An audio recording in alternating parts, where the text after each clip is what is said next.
Jackie Stewart, 3 times world champion and one of the most successful racing drivers in the history of Formula One. It was here in Monte Carlo that he reached the peak of his fame.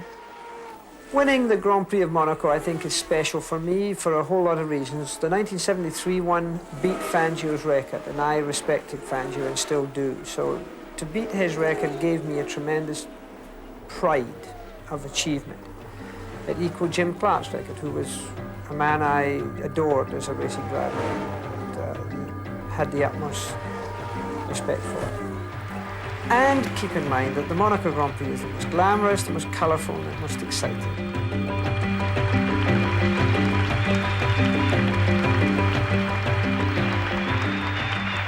I never did think that I made a choice to race professionally. What happened was that I was driving cars that other people gave to me to drive because I was a mechanic in my father's garage, preparing cars for other folks to drive. And as I went on, I got slightly better cars. My racing heroes were Fangio, Taruffi. Sterling Moss was very much a hero of mine. I remember being a little boy running after them for autographs and thinking, my God, look who they are. In the early 60s, Jackie's boyhood dream came true. While still a mechanic at his father's garage in Scotland, he had begun racing, graduating rapidly from sports cars to Formula One.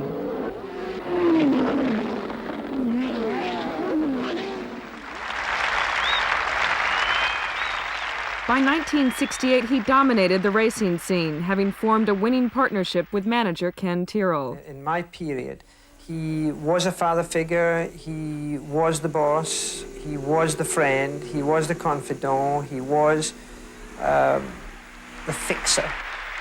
He was everything. I think he was the right man and I was the right man for him at the right time. I think my best race, I would class as my best technical race, was Monza in '73.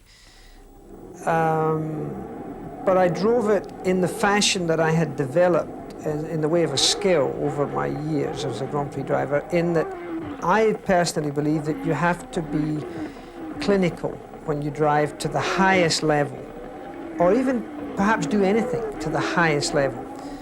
And I think the biggest risk is to allow your heart ever to rule your head. That's the most damaging thing of all, in business and sport and life, if you're trying to achieve something, because your heart takes you in a direction that is quite often wrong, and your head has to be very clean. That day, I think I drove as well as I have done. I don't know if it was my best race ever, in fact, because the Nürburgring in 1968, in the most terrible fog and rain and visibility and abominable conditions, will go down as my best race, because I won by more than 4 minutes on a circuit that had 187 corners every lap at that time, around 14.7 miles or 23 kilometers. And that, I think, probably was my best achievement from my own controlling my abilities versus the elements. I think before I had an accident at Spa in 1966, I thought I could walk on water. I really didn't think it would ever happen to me. Like everyone else, they think it's someone else's accident that's going to happen. When I had it, I suddenly became very vulnerable. I suddenly became aware that accidents did occur. But, you know, motor racing accidents don't hurt. The violence of the accident, the speed of the accident, you're so consumed doing what you're trying to do to retrieve the car, to avoid the accident at all. You're living with that. There's no long period of waiting for the bang.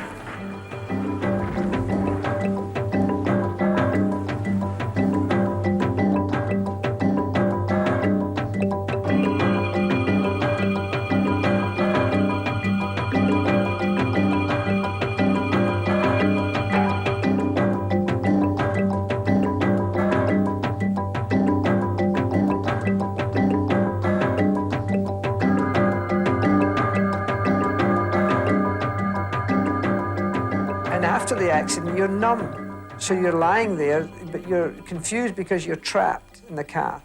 And in my case at Spa, it was a wet day. It was a dry day at the start of the race and a wet circuit halfway around and they didn't tell us, and 7 Grand Prix drivers went off on the one corner.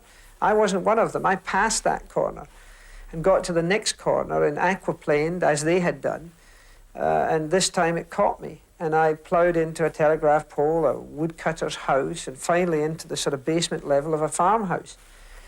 But I was trapped in the car. And of course, I was conscious and then going out and coming in.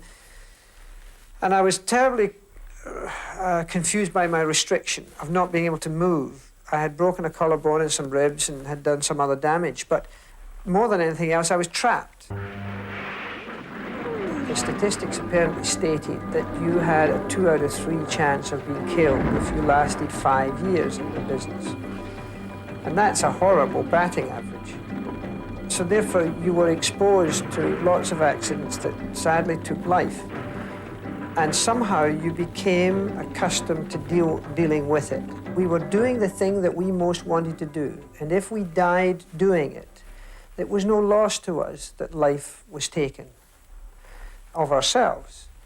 Of course it was selfish. Of course it didn't care for those who were left behind.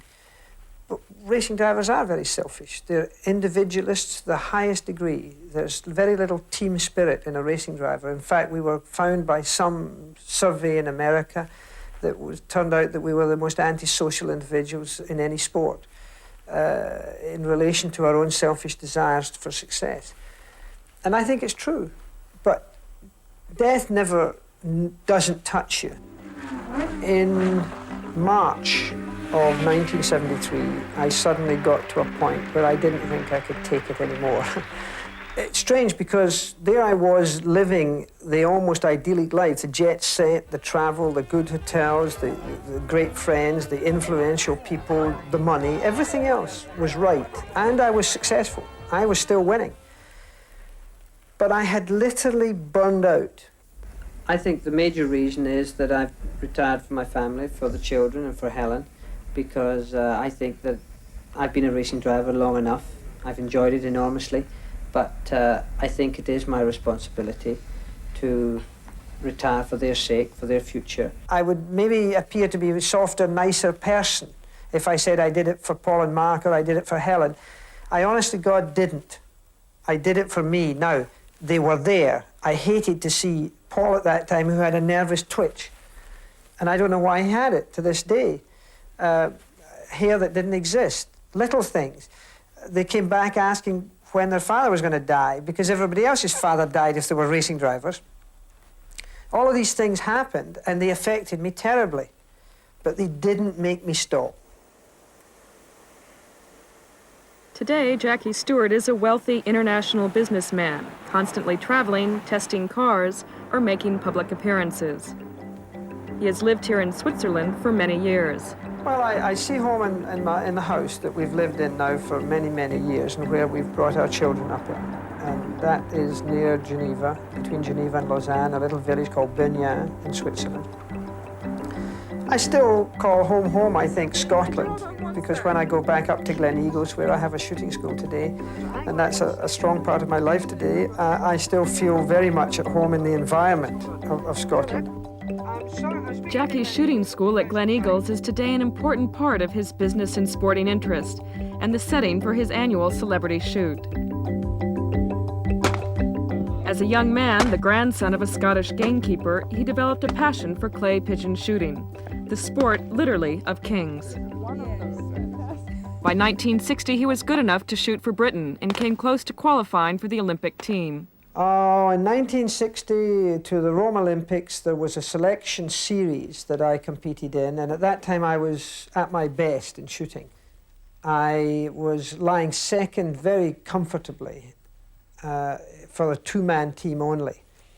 And on my 21st birthday, on the very final day of the Olympic trials in Beverley in Yorkshire, I had one round of 25 where I think I missed 8 targets. And those 8 targets were more than I had perhaps missed in the previous 300.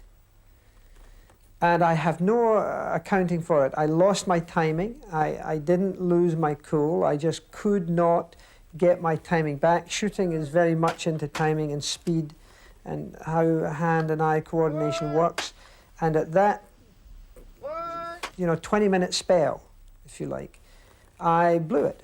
And it was the biggest disappointment of my life in sport. It always goes with it. Right. All right, off you go. Now, take your Jackie is cartridge out always dyslexic. when you're walking. At school, he was a failure, but his early success as a shot gave him the confidence he lacked. His youngest son, Mark, shares his father's passion for clay pigeon shooting and has clearly inherited something of his father's winning streak. Well, that's 100 pounds, ladies and gentlemen.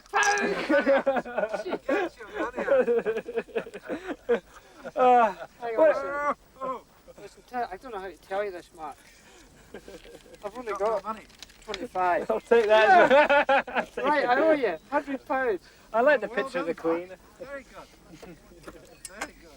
Very good. That's great. Thank you. Today, Jackie's interest in racing is focused on his other son, Paul, now at the start of his career, something which Helen Stewart views with concern. Last year, when I did watch him with Jackie, I said, "Do you feel what I feel?" He said, "Oh, yes." I said, I don't know if I can cope with it.